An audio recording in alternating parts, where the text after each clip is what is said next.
Hello guys! Hi, welcome back to the channel. So in this video we're going to talk about how to make intermittent fasting work for you. And intermittent fasting is an extreme powerful weight loss tool. We think it's even more important than doing keto. If you enjoy watching these videos, then click on the red subscribe button so you don't miss any of our videos. And I am a ketogenic lifestyle coach, so I help people to lose weight or debug already ongoing keto. So if you are one of those, then definitely head to our website and book in a free of charge case estimation. So what is intermittent fasting? It's basically a schedule of eating and not eating. It's absolutely not a starvation mood as some of you may think. And the reason why it works is you have 3 fat storing hormones and 6 fat burning hormones. And insulin is the main fat storing hormone, and it's a very dominant hormone, meaning that if you have insulin in your body, it cancels out all the fat burning hormone. Insulin gets triggered every time you eat and every time you eat carbs or if you eat too much proteins. So by not eating for a long period of time, it's not even calorie restriction, you don't need to be starving, but just by not eating for a long period of time, the insulin is going to go very low in your body. And it's going to allow your other 6 fat burning hormones to work. The logic that you should use on intermittent fasting is that if you're stuck on weight loss and you're eating 3 meals a day, then go to 2 meals a day. If you're stuck on your weight loss with 2 meals a day, then go to 1 meal a day. And depending on your age, metabolism, and how sugar adapted you were before, it can even be that you need to go 1 meal every other day, but I would say that's like less than 1% of people. Yeah, probably. Yeah, but it can happen. But that's how you should think about it. And how to make intermittent fasting work for you, we have 5 tips. And one of them is good quality food. It's really hard to do intermittent fasting when your quality of food is really bad or low quality and you don't get the nutrition you need, because then you will be hungry. You will be way more hungry than you should be.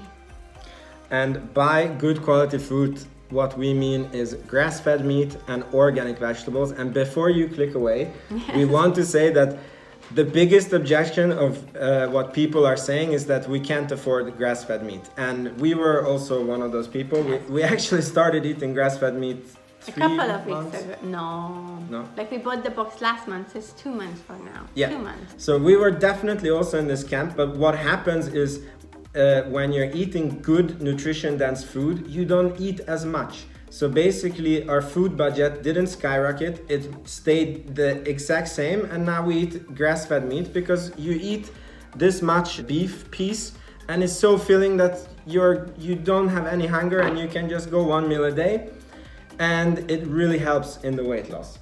Absolutely.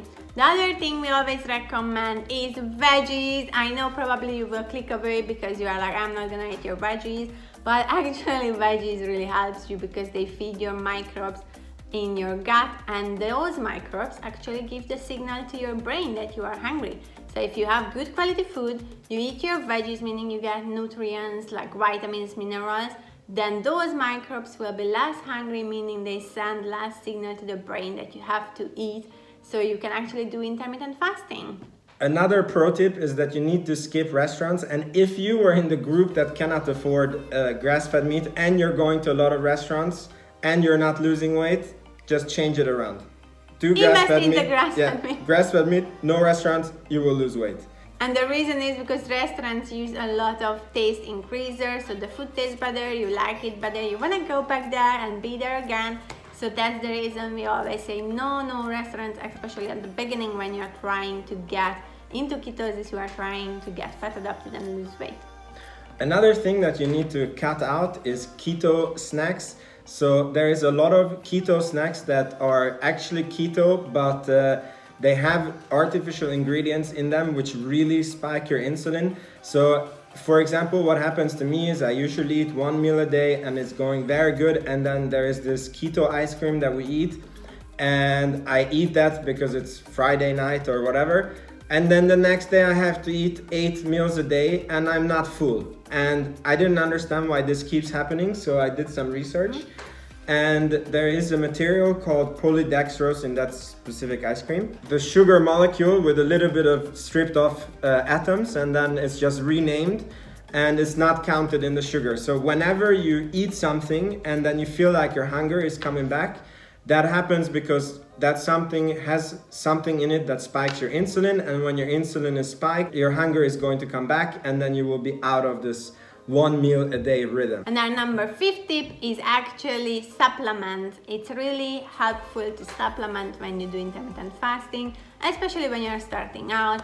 If you eat your veggies, you're gonna get your potassium requirements, especially if it's plenty of vegetables. You can get a good quality unfortified nutritional yeast that's gonna help you also to fast longer, because you burn a lot of B vitamins when you go from sugar burning to fat burning, and you just require more. The other thing is salt. We always recommend Celtic sea salt, and this also gonna help you to stay energetic, less cramping, and just transition much easier. And the other thing we always recommend is a good quality electrolyte powder. If you can't afford that, or you just can't access it, then it's really good if you buy bone broth. Either you order online or you make your own, and that's perfect. You will get your electrolytes, and intermittent fasting will be much easier and gonna work much better for you.